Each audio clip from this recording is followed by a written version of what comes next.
यहाँ ऐलनाबाद में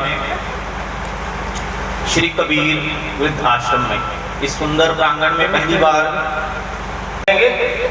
क्योंकि वो साहस विलास हर समय नाम सिमरन में लगे रहते हैं। तो हमें आज ऐसी रात्रि जिसमें हम इतने उच्च कोटि के महापुरुषों के वचन सुन रहे हैं, मेरे ख्याल से आपके कई जन्मों की रात्रियों के कष्ट कट जाएंगे आज की रात्रि से। ये बहुत ही भाग्य से मिलती हैं। गुरबाणी में लिखा संत का संग बड़ भागी पाइए, संत की सेवा नाम ते। आज हम 30वीं पुण्यतिथि मना रहे हैं, 30वां संत समागम मना रहे हैं। आदरणीय ब्रह्मज्ञानी संत प्रेमदास जी महाराज। तो देखिए, ये इतना बड़ा विशाल कार्यक्रम, इतनी संगत, स्वामी संत प्रेमदास जी अपना प्रेम बांट कर गए स्वामी जित्वानंद जी को, और वही प्रेम आप सबको बांट रहे। इसी वजह से आप सब इस रूप में बैठे हैं। गुरु साहब ने उच्चारण किया है, साच कहूं सुन लियो सबे, जिन प्रेम कियो तिन्ही प्रभ पायो। ये उन्होंने प्रभु को पाया हुआ है, वो प्रेम करते हैं सबके साथ, और आपको भी प्रेम बांट रहे हैं। इसीलिए तो जिन साच कहो सुन लियो सब, जिन प्रेम कियो तिन्ही प्रभ पायो।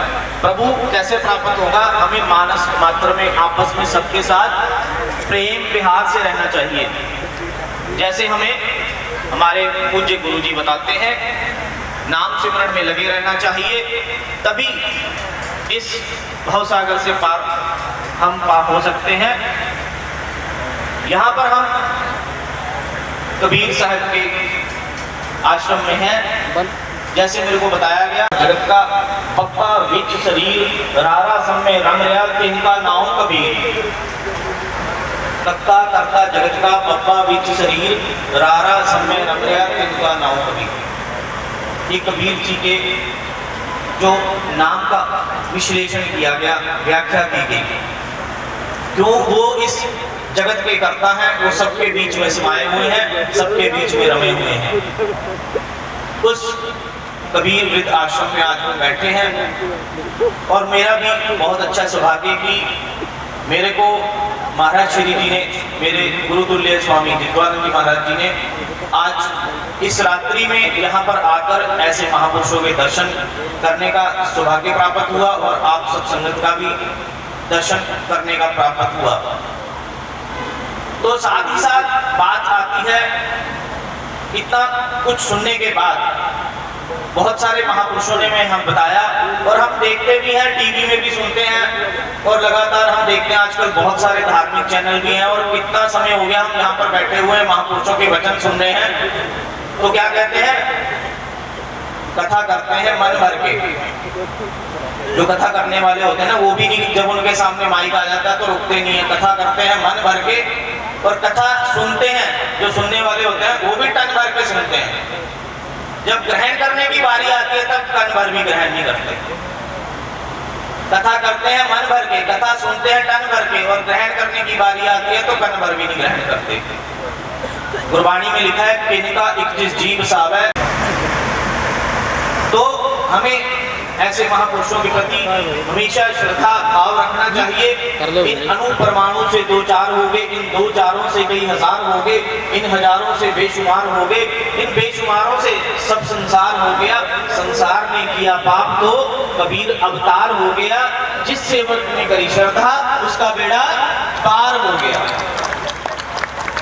जिस सेवक ने की श्रद्धा उसका बेड़ा पार हो गया। जो श्रद्धा कर सेंदे गुर पार उतार रहा। आखिरी में हमें क्या करना है? श्रद्धा भाव से मन के मैल उतार कर गुरु चरणों में पूरा मन लगाकर श्रद्धा भाव से नाम सिमरण करना है। और जैसे महापुरुषों ने, संतों ने हमें मार्ग बताए हैं, उसी मार्ग पर चलना है, तभी लोग सुखी पर लोग सुहेले होंगे, और आप सबका कल्याण होगा। और ऐसे दिव्य समागम आपको और प्राप्त होंगे और आपकी जितनी भी आने वाली पीढ़ियां हैं वो भी ऐसे ही सच्चे मार्ग पर चलेंगी और ऐसे महापुरुषों की संगत में रहेंगी। इतनी प्रार्थनाएं करते हुए अपनी वाणी को विराम देता हूँ। ओम शांति शांति शांति। एक बार जोरदार तालियों के साथ स्वागत करेंगे और आपको अपनी नींद भगाएंगे। बहुत ही सुंदर विचार परम पूज्य परम आदरणीय जगजीत सिंह जी महाराज, बहुत ही सुंदर विचार अभी हम सबों के बीच में रखे हैं। मैं चाहता हूं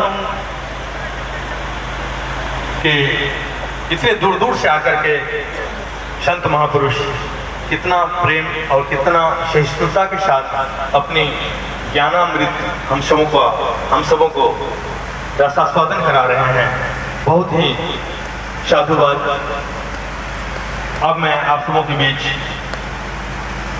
जो बुद्ध विहार मेहताबाद आगरा से आए हैं भंते ज्ञान आनंद ज्योति जी, तो मैं निवेदन करना चाहता हूं कि वो भी अपने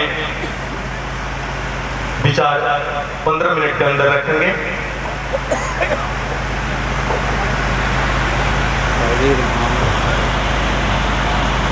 इसके बाद में हमारे स्वामी श्री कल्याण देव जी जो ज्ञान गोदरी पीठाधीश्वर हैं वो भी अपने विचार रखेंगे।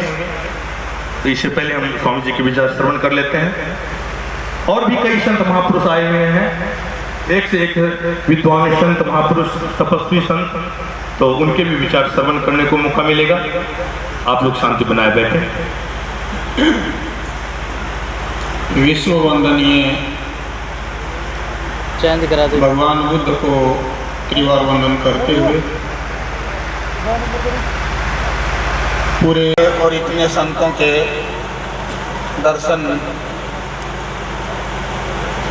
जो लाभ हमें मिला वो आपके सम्मुख है।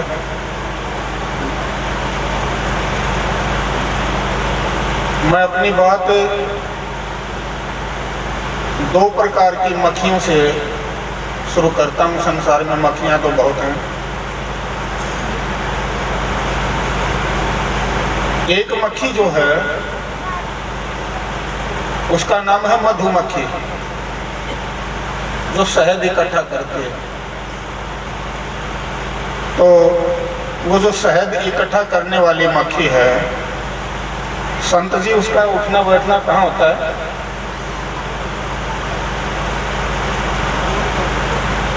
फूल के ऊपर। तो जो वो मक्खी किसी फूल के ऊपर बैठती है तो आज तक किसी फूल को उस मक्खी ने नुकसान पहुंचाया नहीं, और वो वहां से शहद निकालती है। और एक ही फूल से इतना शहद नहीं निकाल पाती। एक बूंद शहद इकट्ठा करने के लिए सैकड़ों फूल के पास आना जाना होता है उसको। उस फूल से उस फूल के ऊपर, उस फूल से उस फूल के ऊपर बार बार वो उड़ती है, बैठती है।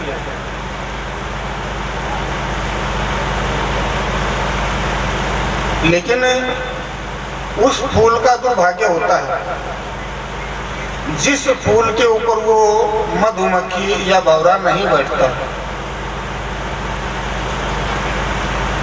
क्यों? जिस फूल के ऊपर मधुमक्खी या भंवरा नहीं बैठेगा उस फूल से फल नहीं बनेगा।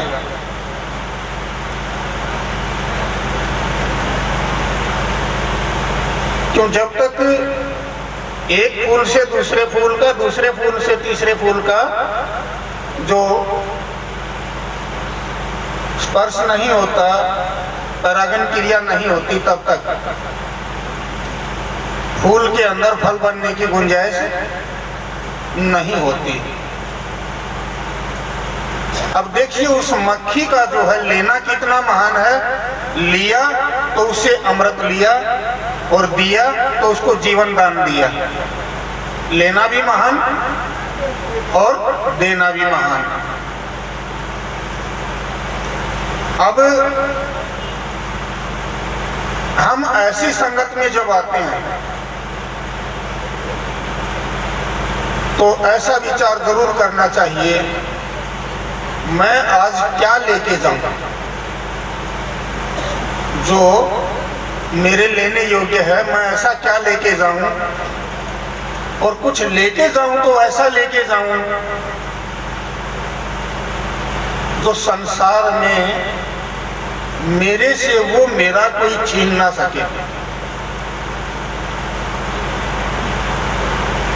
अब वो मेरा क्या है जो मुझसे कोई छीन ना सके। जैसे दादा दादी हम कहते हैं मेरे थे, लेकिन नहीं रहे। जो पक्की उम्र के बुजुर्ग हैं इनसे पूछो माता पिता कहाँ गए।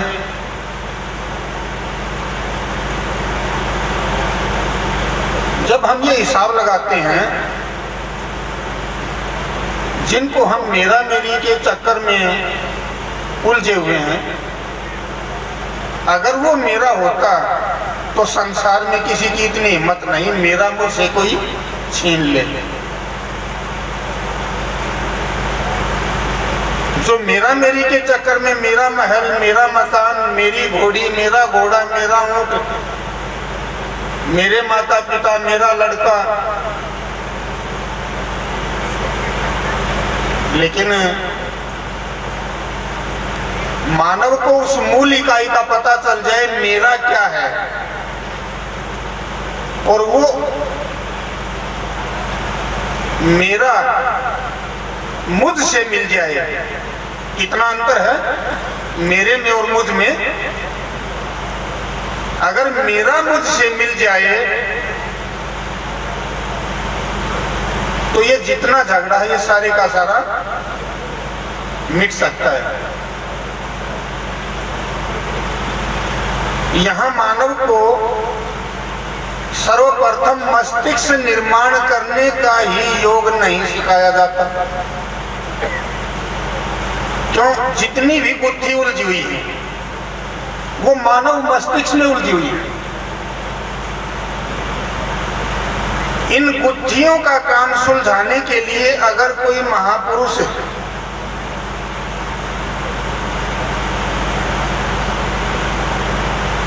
ऐसा साधन सिखा दे कि सबसे पहले ये बुद्धियां सुलझा भाई। जैसे एक बहुत ही पतित, बहुत ही नालायक, बहुत ही दुर्जन ऐसा प्राणी जो बिल्कुल रास्ता भटके हुए था,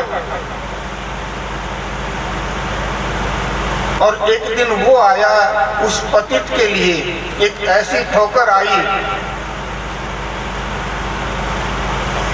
जो उसका दुर्जन का जीवन था वो पीछे छोड़ दिया और सज्जन का जीवन उसको मिल गया। क्यों? उसकी बुद्धि सुलझ गई। कौन था वो? उसका नाम था दादू शैतान।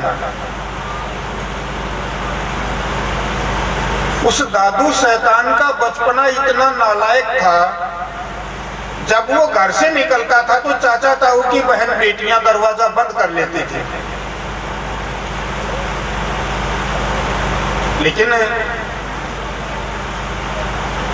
वो दिन भी आया, एक सुकन्या होनहार जित्वानंद जैसे संत की शिष्या, गुण प्रवीण, जो किन्हीं हालातों में डगमगाने वाली ना हो, वो कुएं के ऊपर पानी भर रही थी और वो दादू शैतान उस दिशा में चला जिस दिशा में वो लड़की पानी भर रही थी। वहां जाकर उसने अपनी दुष्टता दिखाई और जो अपशब्द बोले, उसने कहा अच्छा, लेकिन वो विद्वान लड़की थी, संपूर्ण गुरु की शिष्या थी। उसने कहा रे मूर्ख भाई, बोले बंधु, जिस सिद्धांत से ये साड़ी का पल्लू बना है, अगर इस सिद्धांत से अपने आप को बना ले, मैं एक तो कि मेरे जैसे तो करोड़ों तेरी दासी होंगी, तेरा आरता उतारे, तेरी पूजा करें। अब उस दादू को बड़ा झटका लगा, व्याकुल हो गया, घुटना दबाकर बैठ गया। कहा तू मेरी गुरुमाता, मेरे को बस ये बता दे, ये साड़ी का पल्लू कैसे बनता है? इनकी मार सही पटसो रे, जब इतने कष्ट सहे अचरा, फिर क्यों न किलोल करे कुछ। जो अपनी बोली भाषा है उसमें बताऊंगा। तेरे भोले भाई, जब जमींदार जमीन का पेट चीर के हल चलाता है और उसमें जो बीज छोड़ता है, वो बीज जमीन में अपना तन बदन गला देता है, तब उसमें से एक बिरुआ, एक पौधा उपजता है। पहला कष्ट तो उसने ये बर्दाश्त करना पड़ा, अपना तन बदन गला दिया। उसके बाद ऋतु के ऊपर वो पौधा बड़ा होता है, फूल आता है और धीरे धीरे देखते देखते फल आ जाता है। और जैसे ही फल पकता है और फल पकते पकते उसका कपास बाहर दिखाई देना शुरू हो जाता है, और किसान एक एक फल को निकाल के उसका कपास और घर लेके आता है। आजकल तो ये बिजली के साधन हैं, लेकिन दादू के टाइम पर चरखी होती थी। उस चरखी में से बीज अलग और रुआ अलग। अब जो उस चरखी के बीच से निकाला वो कष्ट भी उसी को बर्दाश्त करना पड़ा। वो निकाला हुआ रुआ दुनिया के पास लेके गए, और दुनिया ने जब उसके ऊपर वो सोटा बरसाया, वो ताक चलती थी ना पहले, ताएं ताएं ताएं ताएं होती थी, तो उसका रुआ रुआ बिखेर के रख दिया। वो सोटा भी इसी के ऊपर चला, और फिर वो गट्ठड़ बांध के अपने घर में जो लेके आया, सरकंडे के तुले लेके उसके ऊपर उसकी पूनियां बनाई गई, और फिर चरखे के ऊपर जो चला तो तकवे की टंकार जो है एक एक रेशे को बेंधते हुए घुमा घुमा के ऐसे जो हाथ बढ़ाया, तो वो भी उसी की छाती को चीरते हुए निकली है। तब वो एक एक रेशा तैयार हुआ। उसके बाद वो बुनने वाले के पास जाता है। जब वो बुनती के लिए बुननहार उसको उसका जो ताना तैयार करता है, जहां कहीं भी एक धागा टूट जाए या इधर उधर हो जाए, तो एक वो इतना सा ब्रुश जैसा होता है, पूंछ बोलते हैं उसको, जहां से भी वो थोड़ा सा टूट गया, जोड़ के उसके ऊपर ऐसे मारेगा सटा के, वो भी थपेड़े इसी ने खाई। और फिर जब वो बुनती होती है, उसकी कपड़ा बुना जाता है, तो एक एक धागा कंघी से निकाल के, एक ऊपर वाली कंघी, एक नीचे वाली कंघी, और जब वो बुनता है ना, उसकी छाती को चीरते हुए ऐसे वो जब मारता है ठोकर, सेटल उधर से उधर और उधर से उधर करोड़ों बार उसकी छाती को चीरते हुए वो धागा लेके उधर भी जाती है, उधर भी जाती है, और वो ऊपर नीचे खटाखट वो होगी, और वो सेटल की टकाटक इधर से उधर इसकी छाती को करोड़ों बार चीरते हुए वो सेटल भी इसी के बीच से निकली है। और जिसने जितना चाहा गज से नपवाया, जो कैंची चली वो भी इसी के सीने के ऊपर चली, वो भी इसी ने बर्दाश्त की है। और मूर्ख बंधु बोले भाई जो इसके ऊपर ये मुर्गा, मोर, तोता, शेर, बैल, घोड़ा, ऊंट, ये जो कसीदाकारी देखता है ना, ये वैसे नहीं,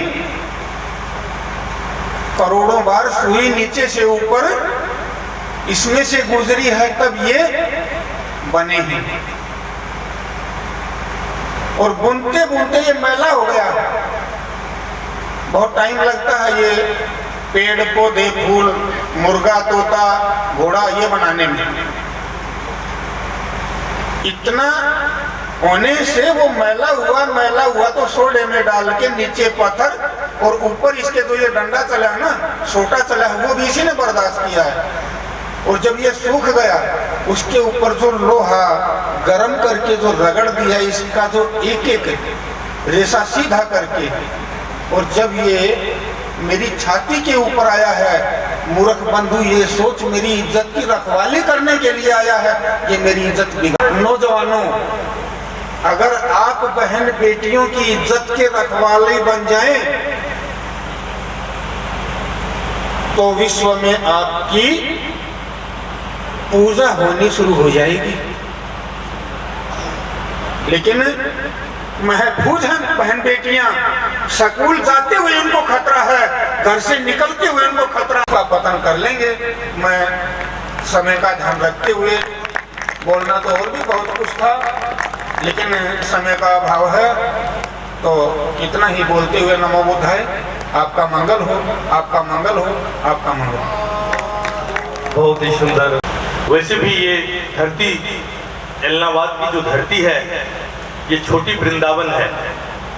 सुबह आप जिस गली से निकलेंगे, राधे राधे की गुंज, हरे कृष्णा की गुंज सुनाई देता है। और इस धरती पर अनेक आज जो इस संत को अभी श्रवण कर रहे थे, देखिए कितनी मार्मिक बात, कितनी ज्ञान की बात अभी सुने हम लोगों ने। एक छोटी सी मैं उदाहरण दूं आपको। जो नाई लोग होते हैं ना, बाल बनाने वाले, जो बाल बनाते हैं उनके पास, तो आपको बहुत क्रिटिकल होता है दिमाग से। कोई भी व्यक्ति, जिस तरह का व्यक्ति उसके पास में बैठा बाल दाढ़ी बनाने के लिए, उसी तरह की बात वो करना शुरू करता है। आप गौर से ध्यान दीजिएगा। कोई यदि राजनीतिक लोग हैं तो राजनीति की बात करने लग जाएगा, यदि कोई मास्टर है तो शिक्षा की बात करने लगेगा, कोई साधु संत आ गया तो उसको धर्म की बात करने लगेगा। तो ऐसे एक महात्मा जी आ गए बाल दाढ़ी बनाने, तो उनसे वो नाई पूछता है कि महाराज,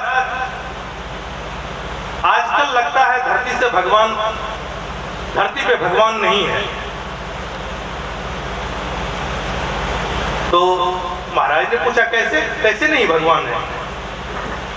उन्होंने कहा देखो, यदि भगवान होता तो दुनिया में इतने लूट घसोट, भ्रष्टाचार, बलात्कार, अपहरण, इतने जो घटना हो रही, भगवान होता तो ये सब तो नहीं होता। तो महात्मा जी थोड़ी देर चुप हो गए। फिर उसके बाद में कहता है कि मुझे लगता है कि इस धरती पर नाई भी नहीं है। तो वो नाई ने कहा ये कैसे हो सकता है, नाई कैसे नहीं हूं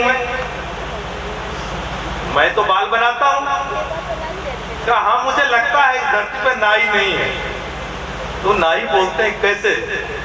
देखो, वो तुम्हारे दुकान के सामने एक व्यक्ति बैठा हुआ है जिसका इतने लंबे लंबे दाढ़ी, बाल, और उसका बाल आप नहीं बना सकते।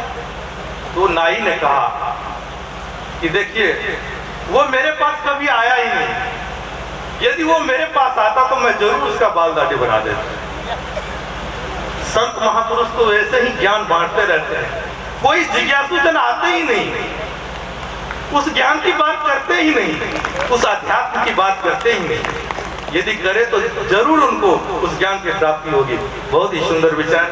अब मैं स्वामी श्री कल्याण देव जी महाराज से मैं निवेदन करना चाहता हूँ, वो भी 5-7 मिनट के अंदर में अपने विचार रखेंगे।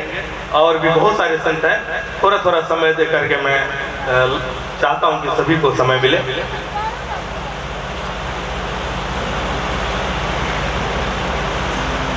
बीजापूरगदेक्षुकारुग्रजा चक्रावगजपागोत्पल व्रीहयग्रश्व विषाणा रत्नकलस्प्रोद्गत क्राम्भोरुहधेयो बलभयां शब्दम अश्लिष्टो जपज्ज्वलदं भूषया विस्मोदपत्ति विपत्ति संस्थितो करो विघ्नेश्वरो विष्णुदः कविहृदस्त विहारिणी कीनकहंसारूढ़ वरदे बहुवरदायिनी मयि मैं सेवक्यतिमूल अखंडमंडलाकारं व्याप्तं येन चराचरं तत्पदं दर्शितं येन तस्मै श्रीगुरुवे नमः। नमो नमो सतपुरुष को नमस्कार गुरु की सुर नर मुनि जन साधवा संतों सर्वसदी सदगुरु साहिब संत सब दंडोतम प्रणाम आगे पीछे मत हुए तिनको जा कुर्बान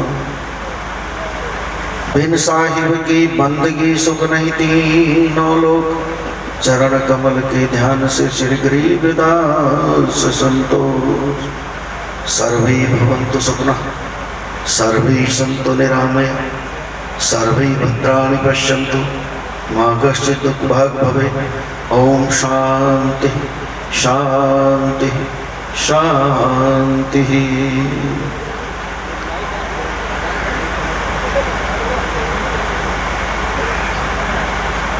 समस्त विश्वमंडल के मध्य परम पवित्र परम पावन मेरे प्यारे भारत देश के मध्य बहुत ही सुंदर बड़ी दिव्य नगरी हरियाणा प्रांत के अंदर यहाँ हम उस जगत नियंता जगत आधार परम पिता परमात्मा जो करता धरता संघरता सब कुछ करने वाला है उसकी कृपा से जो कण कण का वासी है उसकी दया से बड़ी सौभाग्य की बात है। उनकी दया से यह समागम आप हम सबके समक्ष है। बड़ा सुंदर समागम जहां पर सुंदर सुंदर चर्चाएं इस दिव्य समागम के सूत्रधार हमारे बहुत ही सरल सहज स्वभावी संत जो सर्व वैभव भूषण सर्वगुण संपन्न परम श्रद्धेय परम पूज्य स्वामी चित्वानंद जी महाराज,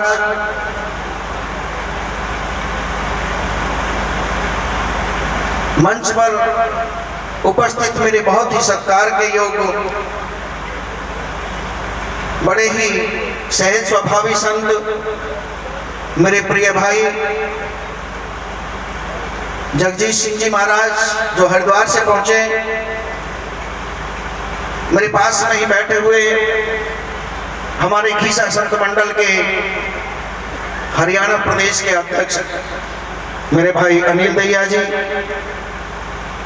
परम पूज्य परम श्रद्धेय स्वामी संजय ब्रह्मचारी जी महाराज, हमारे बहुत ही प्रिय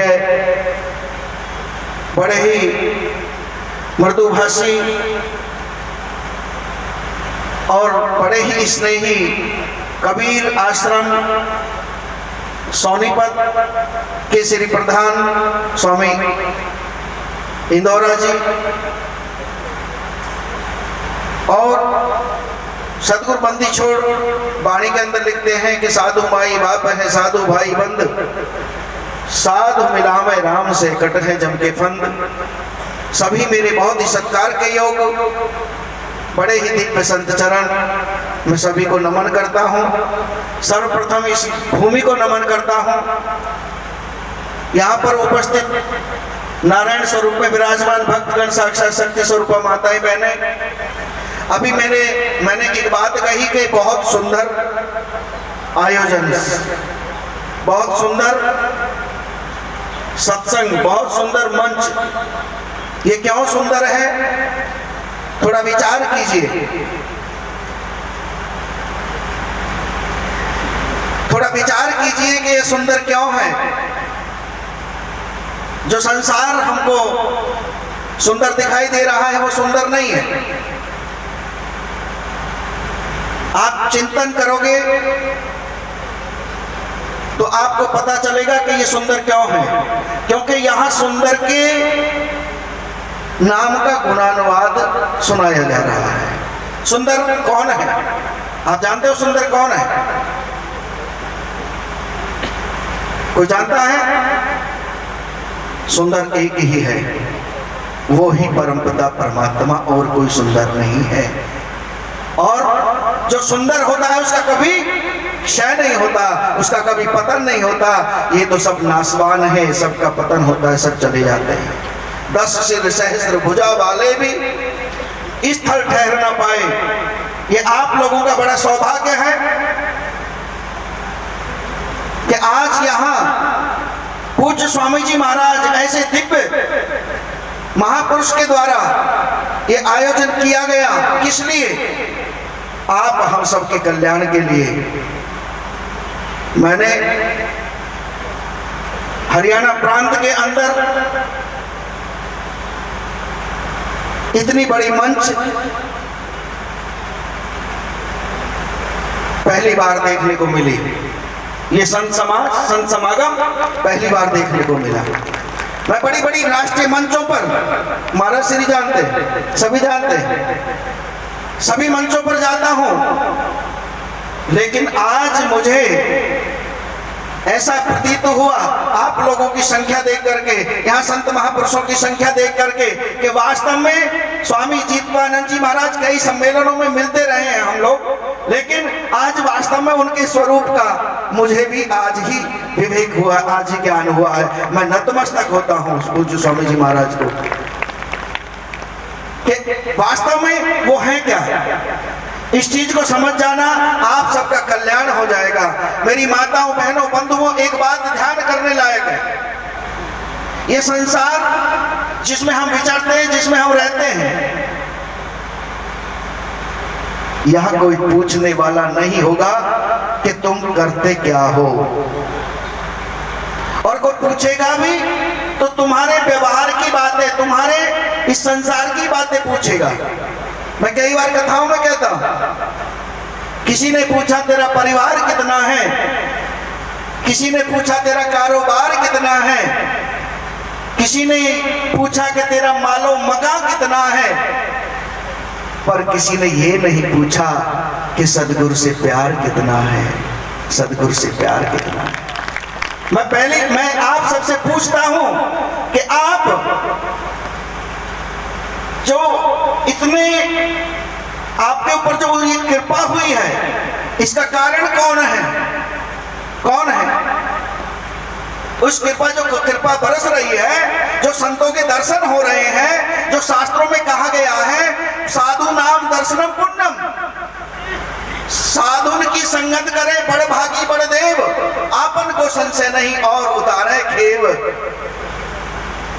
ये संतों का संग, ये पूज्य स्वामी जी महाराज की कृपा, इनकी दया, इनका अनुग्रह, इनका प्रेम, आपका भी अटूट प्रेम ऐसा ही होना चाहिए। और मैं ये कहता हूं, इनसे बड़ा कोई समर्थवान नहीं है। मैंने ये पहली बार, मैं बड़ी बड़ी मंचों पर बोलता हूं, जाता हूं, देखता हूं, लेकिन ऐसी बड़ी मंच में पहली बार देख रहा हूं।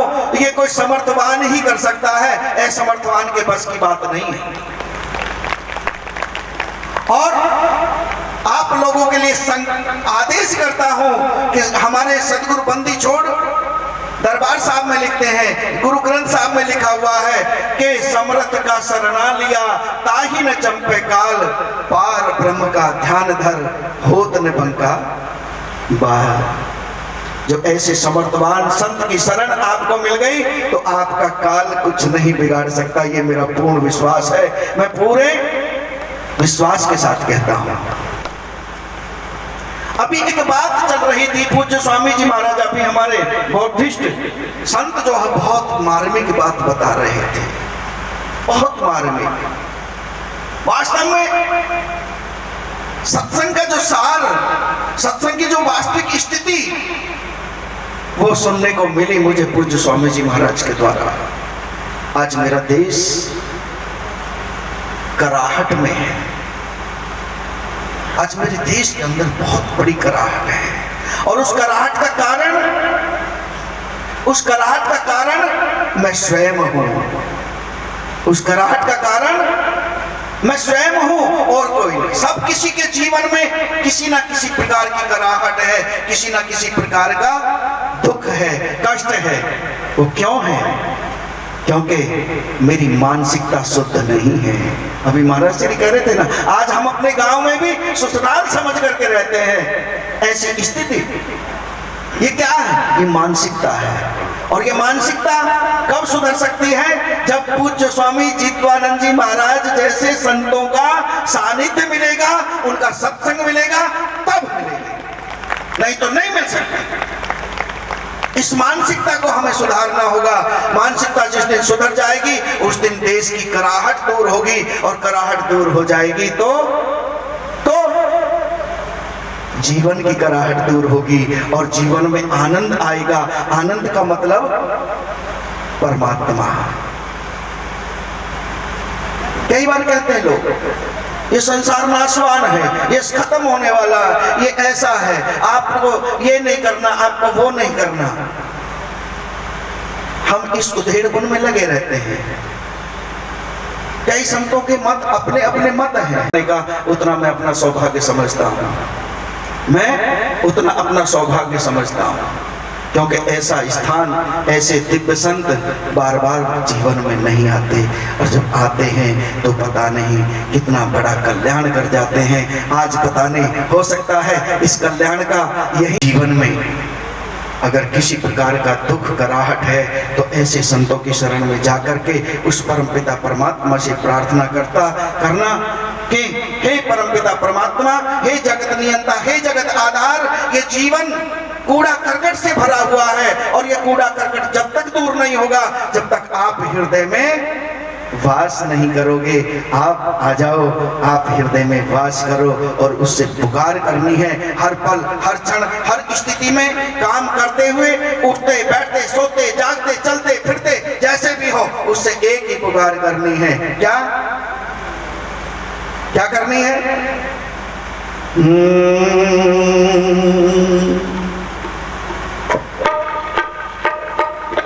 ओ सदगुरु साहिब प्यारे मेरे सदगुरु,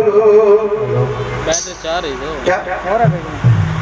ओ सदगुरु साहिब प्यारे मेरे सदगुरु, ओ सदगुरु साहिब प्यारे हमारे कष्ट मिटा जा, आ जा ये बेड़ा पार लगा जा।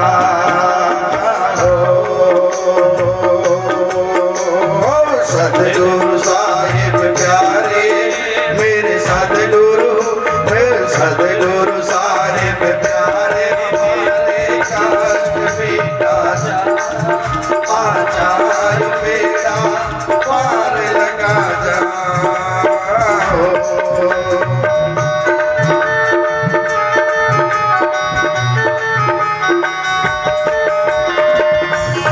करो मत तेरी मझधार में नैया मेरी, साहिब जी करो मत तेरी मझधार में नैया मेरी। हो बिगड़ी को बनाने वाले आसान है केवल तेरी, हो बिगड़ी को बनाने वाले आसान है केवल तेरी।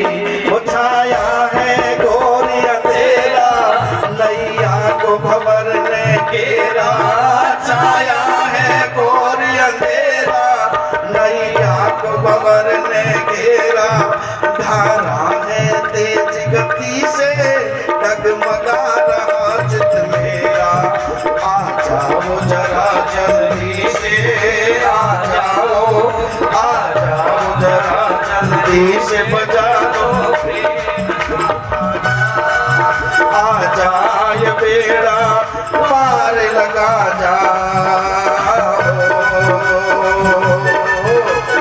सदगुरु साहिब प्यारे मेरे सतगुरु, हाँ सतगुरु साहिब प्यारे हमारे कष्ट मिटा जा, आ जाए बेड़ा पार लगा जा।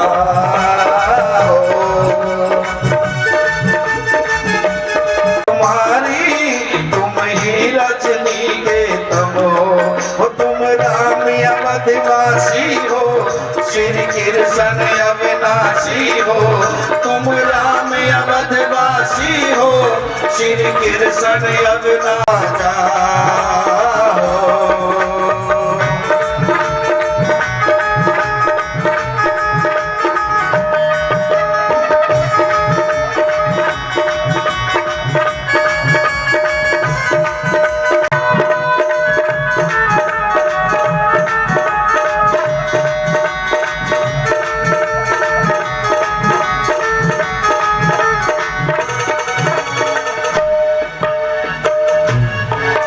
जब हुई धर्म की हानि बढ़ चले असुर अभिमानी, जब हुई धर्म की हानि बढ़ चले असुर अभिमानी। यदा यदा ही धर्मस्य, यदा यदा ही धर्मस्य ग्लानिर्भवति भारत अभ्युत्थानम् अधर्मस्य तदात्मानं सृजाम्यहम् संभवामि युगे युगे।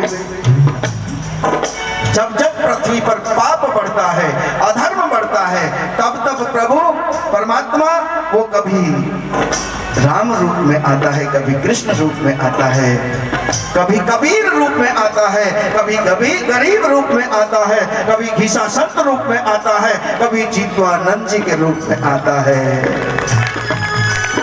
जब हुई धर्म की हानि बढ़ चले असुर अभिमानी, जब हुई धर्म की हानि बढ़ चले असुर अभिमानी। सरपट संसार शर्म से धरती जाए मान गिलानी, सरपट संसार शर्म से धरती जाए मान गिलानी। वो तप तप अवतार लिया है, दुष्टों को मार दिया है, तप तप अवतार लिया है, दुष्टों को मार दिया है। धरती का भारी उतारा, भक्तों को पार किया है। हालत फिर वही पुरानी, हालत फिर वही पुरानी। बजा जा प्रेम का बाजा,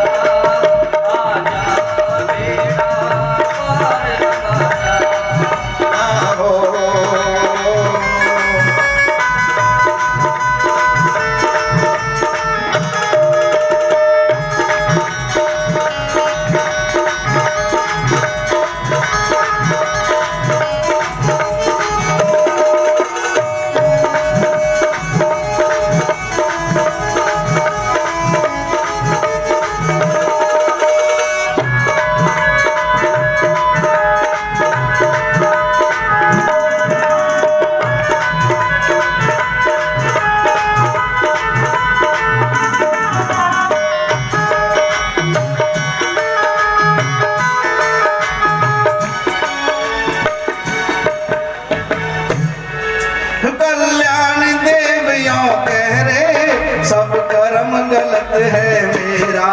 कल्याण देवियों कह रे सब कर्म गलत है मेरा।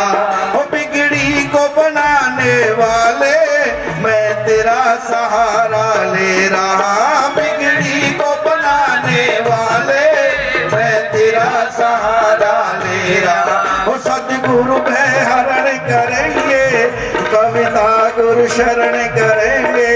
सदगुरु भय हरण करेंगे, कविता गुरु शरण करेंगे।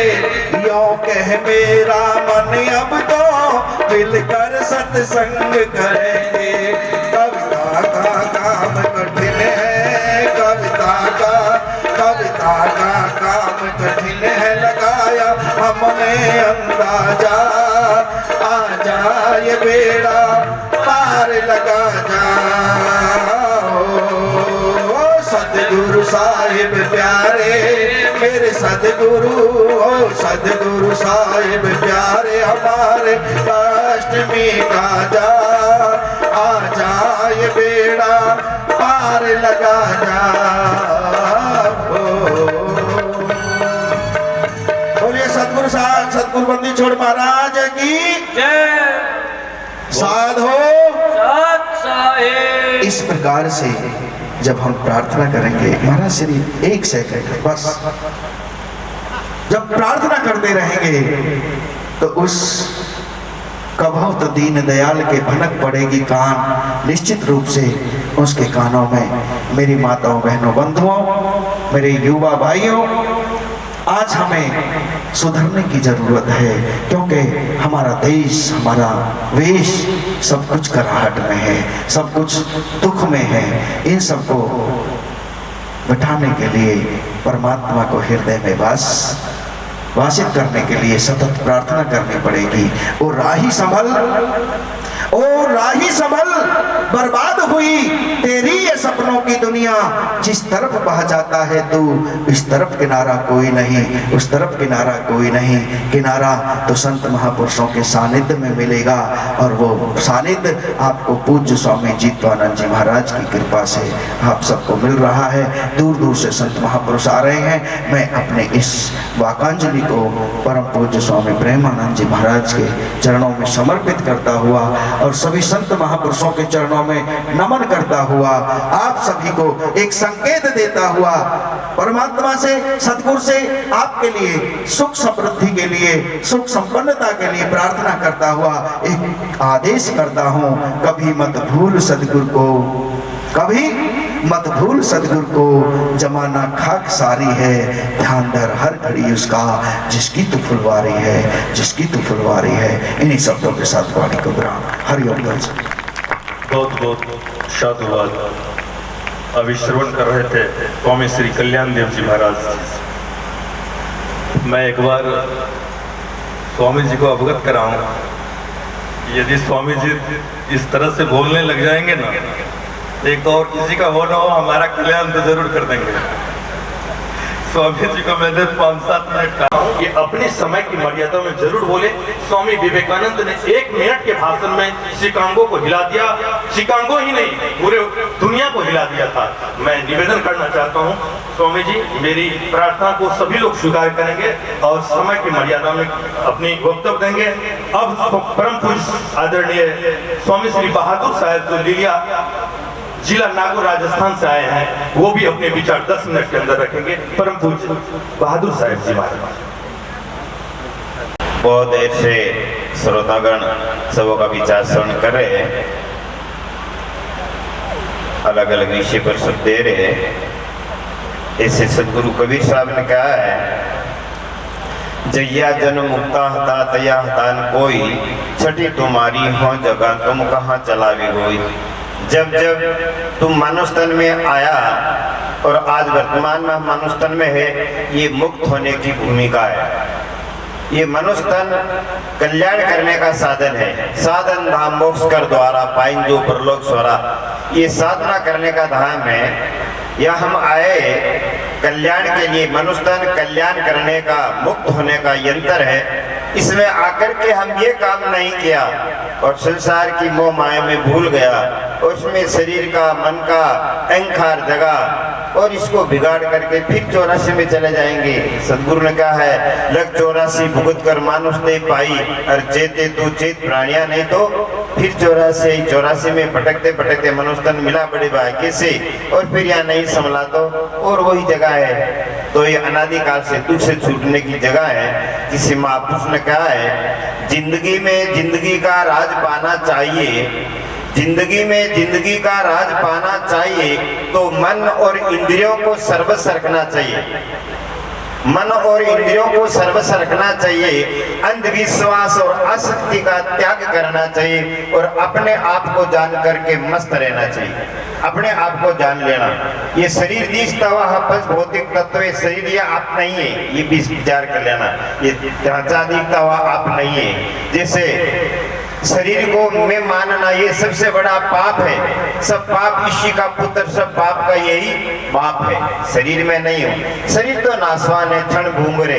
जिनकी सत्ता से आंख हाथ काम कर रहा, वो सत्ता क्या है? वो परम सत्ता जिसको हम परमात्मा, राम जी, साहेब, भगवान कहते, वो आप स्वयं है। लेकिन हम अपने आप को नहीं पहचाना, अब बारे भटक रहे। और भटकाने वाले भी बहुत है कि तुम तो कुछ करने वाला नहीं, करने वाला तो वही है ऊपरने वाला।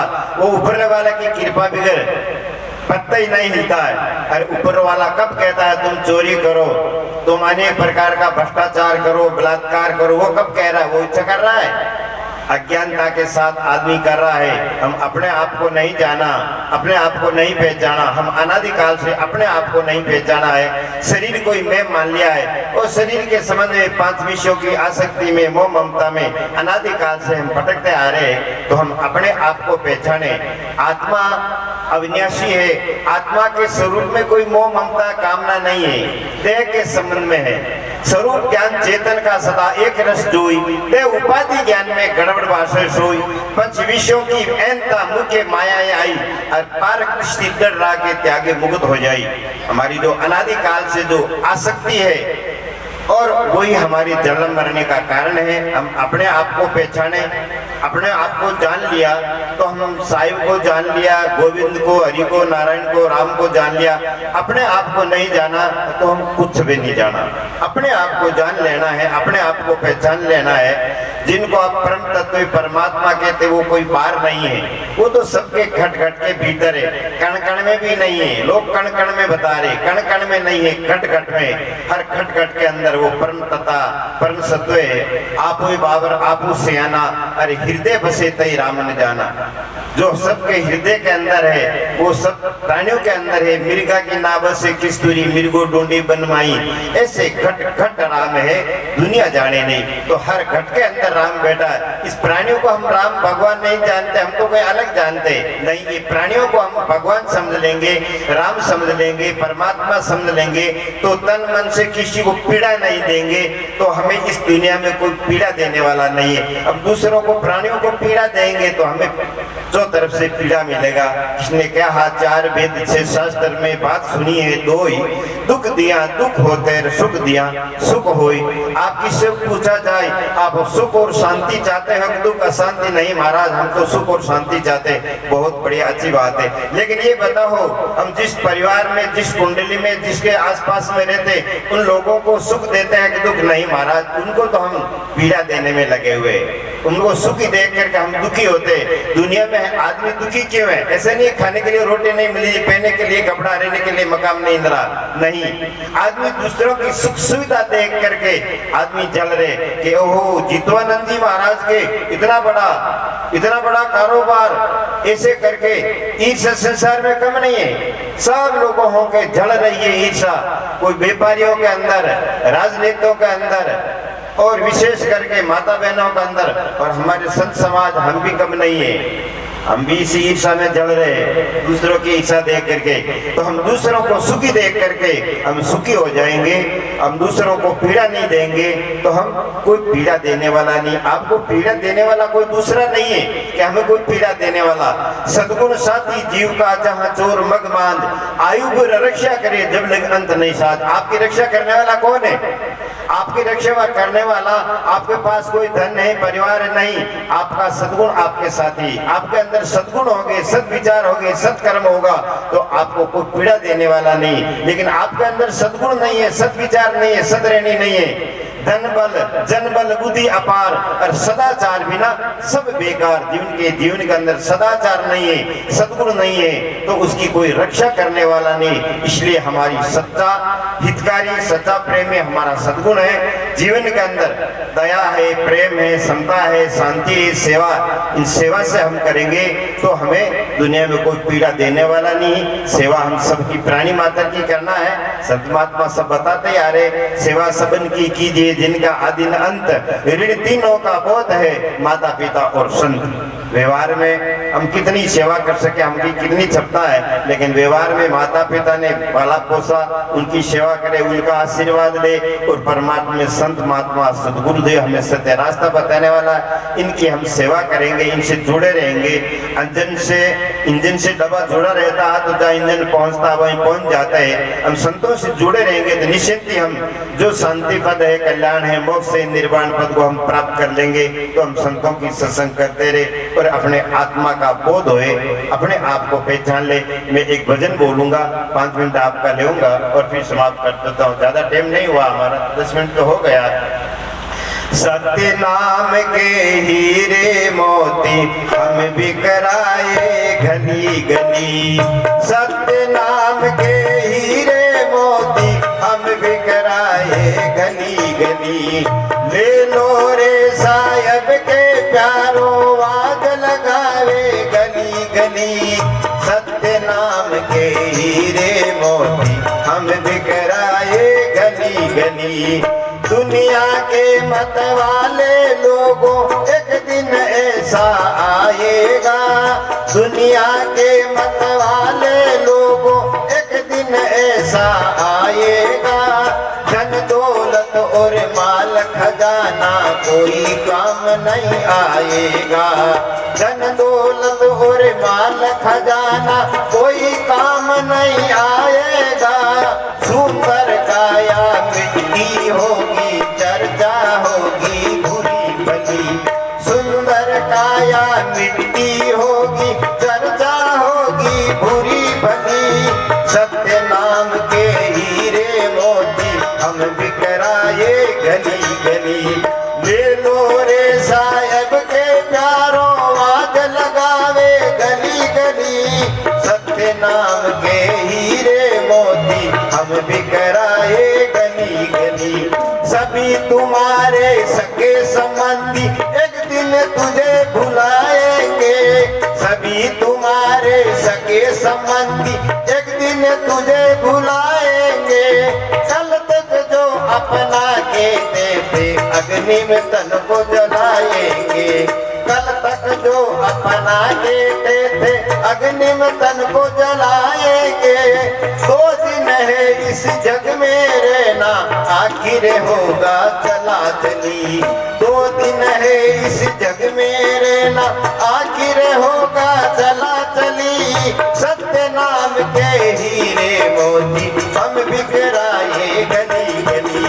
ले लो रे साहब के प्यारों वाद लगाओ गली गली, सत्य नाम के हीरे मोती हम बिखराए गली गली। झूठी चमक दमक में पड़कर फूला फूला फिरता है, झूठी चमक दमक में पड़कर फूला फूला फिरता है। जवानी के नशा में आकर जीवों को कुचलता है। 2 दिनों की चटक चांदनी फिर मुरझाए गली गली, 2 दिनों की चटक चांदनी फिर मुरझाए गली गली। सत्य नाम के हीरे मोती हम बिखराए गली गली। ले लो रे साहब के प्यारों वाद लगाओ गली गली, सत्य नाम के हीरे मोती हम बिखराए गली गली।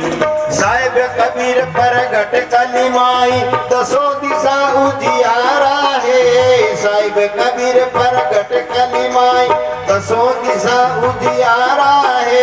संत शरण में आकर देखो खुला मोक्ष का द्वारा है, संत शरण में आकर देखो खुला मोक्ष का द्वारा है। जो जावेगा संत शरण में 184 टली टली, जो जावेगा संत शरण में 184 टली टली।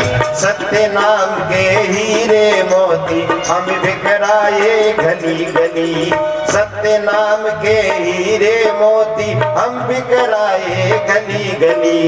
ले लो रे साहब के प्यारों वाद लगाओ गली गली, ले लो रे साहब के प्यारों वाद लगाओ गली गली। बोलो संत सम्राट जयकार सदगुरु कबीर साहेब की, संत समाज की, भक्त समाज की, आज के आनंद की, सत साहेब की, सत साहेब। अभी श्रवण कर रहे थे परम पूज्य परम आदरणीय बहादुर साहब के द्वारा सुंदर विचार। अब मैं निवेदन करना चाहता हूं, जो हमारे लीला मंदिर आश्रम देवघर झारखंड से आए हैं, स्वामी श्री विशुद्ध चैतन्य जी महाराज पहली बार आए हैं। तो जो पहली बार आए हैं उनका बड़ा विशेष स्वागत, उनको टाइम मिलना जरूरी है। तो मैं स्वामी जी से निवेदन करना चाहता हूं कि वो भी 10 मिनट के अंदर अपने विचार रखेंगे।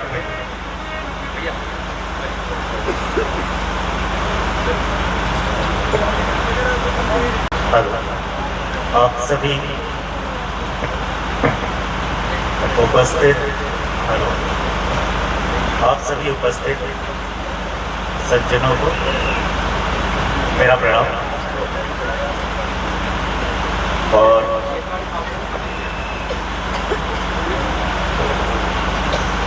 हेलो आप लोग, आप सभी को मेरा प्रणाम।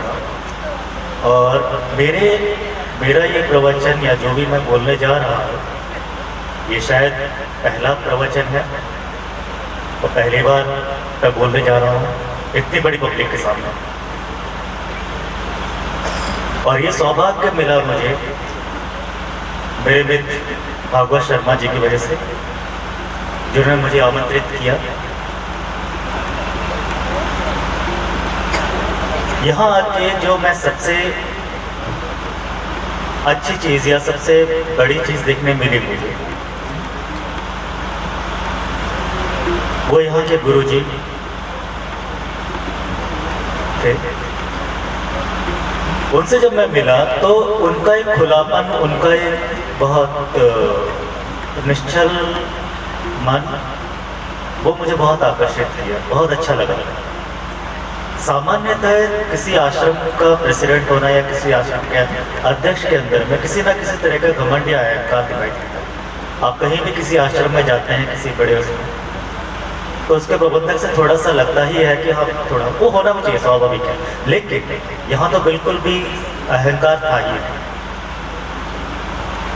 और जो गुरु इस आश्रम के हैं और जिनके अंदर बिल्कुल भी अहंकार नहीं है, इतना मित्रता है, तो उनके अनुयायी तो वास्तव में वैसे ही होंगे। और मैं यहाँ आके सबसे मिला, जितने लोगों से मिला, उनमें जो खुलापन था वो बहुत अच्छा लगा। और यही खुलापन अभी आप लोग सब हमारे साथ जुड़े हुए हैं यहाँ पर।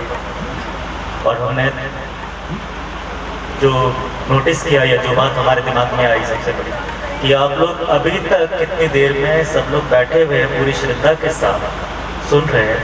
यह है आध्यात्मिक लगन, यह है आध्यात्मिक तरफ में झुकाव। और आप लोगों का यही झुकाव जो है आध्यात्म के लिए हम लोगों को बोलने के लिए प्रेरित करता है। ये हम लोगों को सुनने के लिए आप लोग आते हैं इतनी दूर से, ठीक है। और समय, क्योंकि समय बहुत कम होता है, हम लोग का समय लिमिट है अभी, तो ज़्यादा हम नहीं बोल पाएंगे। मैं सब लोगों ने बहुत सारी बड़ी बड़ी बातें कर ली हैं, सारे इतने बड़े महंत लोग आए, इतने बड़े लोग आए, सब लोगों ने इतनी अच्छी बातें की। तो स्वाभाविक है मैं वही सब बातें बोलूँगा तो कोई फ़ायदा नहीं, वही सारी बातें करने का कोई तुक नहीं बनता है। मैं अगर इतनी दूर से आप लोगों के पास में आया तो मैं कुछ थोड़ा सा नया बताना चाहूँगा। थोड़ा सा नया क्या है? थोड़ा सा नया सिर्फ ये कि अभी तक सभी हम संत की बात तो कर रहे हैं, संत से समागम, संत से मिलना, संत से जुड़ना। लेकिन एक बात आपको समझ लेना चाहिए कि संत सभी एक से नहीं होंगे। सभी संत निराले होते हैं, सभी संत अलग अलग होते हैं, सभी के अपने अपने अनुभव होते हैं। उन संतों को वैसे ही सुनना चाहिए, उनकी तुलना नहीं करनी चाहिए। कभी भी दो संतों की तुलना आपस में नहीं करनी चाहिए। दोनों संत अपनी अपनी जगह यूनिक है। और सिर्फ संत ही यूनिक नहीं है, हम सभी यूनिक हैं। हम सभी की उंगलियों के निशान आपस में नहीं मिलते। जब हम सभी की उंगलियों के आपस में नहीं मिलते निशान, तो उसका मतलब ईश्वर ने कहीं ना कहीं कुछ तो भेद रखा हुआ है, कुछ ना कुछ तो खूबी हर इंसान को दिया हुआ है। हर व्यक्ति अपनी जगह कहीं ना कहीं महत्वपूर्ण है। हम सारी बात करते हैं, जितने भी संतों को मैंने सुना आज, उन्होंने सब में संतों के बारे में बात की, ईश्वर की बात की, सबकी बात की, लेकिन आपके बारे में तो किसी ने बात ही नहीं की। किसी ने सोचा आप इतनी दूर से इतने सारे लोग बैठे हुए हैं, आप लोग क्या आप लोग महत्वपूर्ण नहीं है? संत महत्वपूर्ण कैसे हो गए? अगर आप महत्वपूर्ण नहीं तो संत महत्वपूर्ण कैसे हो जाएगा? संत तभी महत्वपूर्ण होगा जब आप महत्वपूर्ण हैं। आप महत्वपूर्ण हैं क्योंकि आप इतने समय से बैठे हुए हैं, हम कितनी देर बैठे हुए हैं? आप सोचिए कितने आपके अंदर कितनी सहनशीलता है। तपस्या तो आप लोग कर रहे हैं, शांति से बैठे हुए हैं। तपस्या हम यहाँ बैठ के कर रहे हैं और तपस्या आप सामने बैठ के कर रहे हैं, तो बराबर हो गए ना? तो हम में श्रेष्ठ कौन रहा? हम तो श्रेष्ठ हुई नहीं, श्रेष्ठ तो आप लोग हो गए। तो हर व्यक्ति के अंदर हर कोई अपनी अपनी जगह में यूनिक है, हर कोई यूनिक है। आप भी अपनी जगह में महत्वपूर्ण है, आपका भी अपना ही योगदान है। आप इस दुनिया में आए हैं कुछ महत्वपूर्ण करने के लिए, हम आए हैं कुछ महत्वपूर्ण करने। हमें कुछ काम ईश्वर ने दिया है, हम वो काम कर रहे हैं। ये अभी कुछ बोलेंगे तो उनके पास अपने कुछ अनुभव होंगे, वो आपको अपने अनुभव के हिसाब से बोलेंगे। मैंने अपने कुछ अनुभव लिए, उसके हिसाब से बोल रहा हूँ। लेकिन अगर मैं शास्त्रों को लेके ढोता रहूं, मैं शास्त्रों को ही आपको बार बार रट के सुनाता रहूं, तोते की तरह मैं वही बातें बोलता रहूं, वही गीता में कहा था, भागवत में कहा था, कुरान में कहा था, श्री राम ने कहा था, कृष्ण ने कहा था, वही सब कहने से क्या कुछ हल होगा? हल होगा जब हम आपको ये बताएं कि आपके अंदर में क्या महत्वपूर्ण है। एक गुरु, आपके गुरु जी जो है यहाँ पर, वो इतने महत्वपूर्ण मुझे क्यों लगे? वो कुछ थोपते नहीं। आप उनसे मिलने जाते हैं, वो कुछ आपको बोलते नहीं, कोई ज्ञान नहीं देते कि आपको ऐसा होना चाहिए, वैसा होना चाहिए, ऐसा होना, वो तो कोई ज्ञान नहीं देते। क्यों नहीं देते? मैंने सबसे बड़ी चीज देखी कि वो आपको वही चीज सिखा रहे हैं कि आप स्वयं को जानो। अपनी तरफ से कुछ आप पे नहीं थोप रहे। ये गुरु की सबसे बड़ी चीज है। गुरु कभी किसी के ऊपर थोपता नहीं है। गुरु हमेशा आपको निखारता है, आपके भीतर जो छुपा हुआ है उसको निकालने का काम होता है गुरु का। तो इतने महान गुरु यहाँ पर इस आश्रम में मैंने दर्शन किए उनके, तो मेरा तो सौभाग्य, मैं इतनी दूर से भी आया और आने के बाद में मुझे नहीं मालूम था कि यहाँ पे इतने बड़े गुरु से मेरी भेंट होगी, मैं इससे मिलने मिलेगा मुझे। ऐसा गुरु जो एक शब्द भी ना कहे और आपको बहुत कुछ सीख जाए, ऐसा गुरु कहाँ मिलेगा? ठीक है, आपको 10 घंटे 20 घंटे का प्रवचन देने वाले गुरुजी तो बहुत मिल जाएंगे, लेकिन ऐसा गुरु जो शब्द भी ना कहे और एक शब्द कहे बगैर आपको इतना कुछ दे जाए। आप देखिए इतने सारे लोग हैं और आप उनके अनुयायी हैं, और हैरत है, एक गुरु जो कोई शब्द नहीं करता, कोई प्रवचन ही नहीं दे रहे हैं, कुछ बोलते ही नहीं है, और उनके अनुयायी इतने सदे हुए। और मैंने ऐसे भी गुरु देखे हैं जो बड़े बड़े लेक्चर देते हैं, बड़े बड़े भाषण देते हैं, उनके शिष्यों को देखो महा उत्पाती, डंडे लेके निकले हुए मारने पीटने के लिए। ठीक है, दुनिया भर की गालियां देते फिरते हैं। और एक गुरु यहाँ पर ऐसे देखने मिले जो एक शब्द नहीं बोलते हैं और उनके शिष्य पूरे दिन में आज यहाँ रहा, इतनी शांति रही, इतनी, ये तो हैरत की बात है। क्यों हैरत है? वो गुरु क्यों महान हो गए? क्योंकि आपको उन्होंने खुद आपके स्वयं से परिचय करवाया, आपको अपने भीतर में, आप ही खुद महान थे, आप अपनी जगह महान है, आपकी महानता को उभार रहे हैं। उन्होंने बस बात हो रही थी, किसी से कोई बात चल रही थी, तो उन्होंने कहा कि हाँ, मैंने कहा कि आपकी बहुत तारीफ सुनी है, मैंने बहुत चर्चा सुनी आपके बारे में, और मैं इसलिए आपके दर्शन करने चला आया। तो उन्होंने कहा मैंने तो कुछ किया ही नहीं, जो कुछ भी किया इन लोगों ने किया। इन लोग बोलते हैं इधर जाके बैठ जाओ, मैं वहाँ बैठ जाता हूँ, कहते हैं उधर चलो, मैं वहाँ चला जाता हूँ, बस इतना सा काम करता हूँ, मैं तो कुछ करता ही नहीं, मुझे तो पता ही नहीं है क्या करना है। ये भक्त लोग, ये शिष्य लोग, ये लोग सब लोग आते हैं, बोलते हैं चल। तो कहने का मतलब क्या है? गुरु ने आपको महान बना दिया, और चूंकि गुरु ने आपको महान बना दिया इसलिए वो स्वतः महान हो गए, और यही वजह है आप लोग की बॉन्डिंग। तो आप लोगों ने जो सीखा है यहाँ पर, मैं सिर्फ वही बात कहने जा रहा हूँ। मैंने जो समझा वो यही बताना चाह रहा था कि आप लोग खुद इतने महान हैं, आपके अंदर ही इतनी सारी चीजें हैं कि आपने इतना सुंदर आश्रम बना दिया, इतना सब चीजें करी। तो स्वयं को जानिए, स्वयं के महत्व को पकड़िए। बाहर तो बहुत कुछ है, आप शास्त्र रटते चले जाएंगे, जिंदगी भर शास्त्र पढ़ते रहेंगे, कुछ नहीं निकलेगा। बड़े बड़े संतों को देखें, शास्त्रों को कंठस्थ किए हुए मैंने, लेकिन खुद खाली है। तो उधर मत पकड़िए, अपने भीतर जाइए, अपने अंदर जाइए और खुद को जानिए। आप दुनिया में क्यों आए हैं? सबसे महत्वपूर्ण प्रश्न यही बार बार होता है, आप दुनिया में क्यों आए हैं? ठीक है, आपकी उंगलियों के निशान आपस में क्यों नहीं मिलते हैं? इसलिए कि आप लोग यूनिक हैं, अपनी अपनी जगह यूनिक हैं। तुलना मत कीजिए दूसरों से।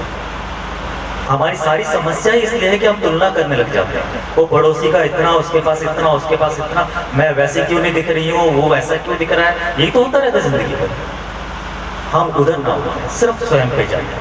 मुझे ईश्वर ने ये काम दिया है, इतना, मेरे से 10 गुना अच्छा है इनको बोलना आता होगा, मुझे तो बोलना भी नहीं आता, पहली बार ही बोलता हूँ। तो लेकिन इसका मतलब यह नहीं है कि मैं इनसे कॉम्प्लेक्स में आ जाऊंगा। कुछ तो है, मुझे बोलने के लिए कुछ समय मिला। आप लोगों ने इतनी शांति सुन लिया, मेरे लिए तो बहुत बड़ी बात हो गई। क्या हो गया, इतनी सी चीज है। लेकिन मैं अगर दुनिया भर की चीज लेके बैठ जाऊंगा तो परेशानी। हमको सिर्फ उससे बाहर निकलना है। दुनिया में जितने उत्पात हो रहे हैं सिर्फ इसलिए हो रहा है कि हम लोग स्वयं को नहीं जानते हैं, दूसरों के पीछे पड़े हैं, सिर्फ पड़ोसी के पीछे पड़े हैं। वो उसके पास, उसके पास, उसके पास। हम बचपन से माँ बाप आपको क्या सिखाते हैं? दूसरों की नकल करना। स्वयं के बारे में कभी माँ बाप पूछते बेटा तुम क्या होना चाहते हो? हर कोई दूसरों, पड़ोसी का बेटा देखो, उसका लड़का देखो, उसकी लड़की देखो, वो ऐसा है, वो वैसा है, वो वैसा है, ये चलता है। कभी समाज आपको स्वयं से जानने के लिए नहीं बोलता, खुद को जानिए। फिलहाल मैं यही समाप्त करता हूँ इतना कह करके। आप सब लोगों ने इतनी शांति सुना, उस सबके लिए धन्यवाद। बहुत ही सुंदर उद्बोधन और अपना चिंतन, जिसको कहते हैं चिंतन, अपना चिंतन व्यक्त कर रहे थे परम पूज्य परम आदरणीय स्वामी श्री विशुद्ध चैतन्य जी महाराज। पहली बार इस एलनाबाद की पावन धरती पर पधारे हैं। बहुत ही इस एलनाबाद की तरफ से, संत समिति की तरफ से बार बार वंदन और अभिनंदन। आइए अब आप सबों के बीच हमारे कबीर भगवान धाम हरिद्वार से महंत श्री ज्ञानानंद गोस्वामी, जो वहाँ के सचिव हैं और निरंतर कार्यरत आश्रम के प्रति, और जो भी इनके सानिध्य में आते हैं इनकी उदार चित्त और निरंतर संतों के प्रति उदार भावना सब संगति में वहाँ अंतिम महाराज। बोलिए सतगुरुदेव महाराज की, स्वामी युक्तानंद जी महाराज की। आज परम सौभाग्य की बात है, यह 21वां वार्षिकोत्सव पूज्य बाबा प्रेमदास जी महाराज की मनाई जा रही है। और हम तमाम भारतवर्ष से क्या अन्य देश से भी संत पधार करके इस आयोजन में शिरकत करके और सुशोभित हो रहे हैं। तमाम मंच संतों को वंदनीय करते हुए भक्तों, माता, भक्तमयी माता एवं बहनों, आज मानवता के ऊपर दानवता का ऐसा पकड़ बढ़ते जा रहा है, यह बहुत ही सोचनीय बात है। आज सुरसा की तरह मुख बाए हुए है दानवता। आदमी की शकल से डर रहा है आदमी को लूट के घर भर रहा है आदमी, मर रहा है आदमी और मार रहा है आदमी, समझ नहीं आता क्या कर रहा है आदमी। लाखों की भीड़ है, तन्हा है आदमी। कितने हवन हुए धर्मों के नाम पर, कितने कत्ल हुए जात के नाम पर, जात धर्म के नाम ईश्वर खुदा के नाम पर करता है आदमी, लाखों गंभीर है तन्हा है आदमी। आदमी वो चीज है बुद्धि विवेक से भरा हुआ ताबीज है, चाहे तो स्वर्ग धरा पर ला दे आदमी, ऐसा ना हुआ। इसलिए मलाल है, इंसानियत के नाम पर एक सवाल है। आज मानवता कहाँ छुपती जा रही है, यह एक गंभीर विषय है। हमारे संतों के मंच से, सरकार की ओर से तमाम अभिचिंतन का विषय है। बेटी बचाओ, बेटी पढ़ाओ। आगा कितना बड़ा यह दानव लोगों के हृदय में यह आज सवार होते जा रहा है। यह लानत है हमारे इस पुरुष प्रधान समाज के लिए। आज बेटी है तो माताएं हैं, और माताएं हैं तो सारा संसार है।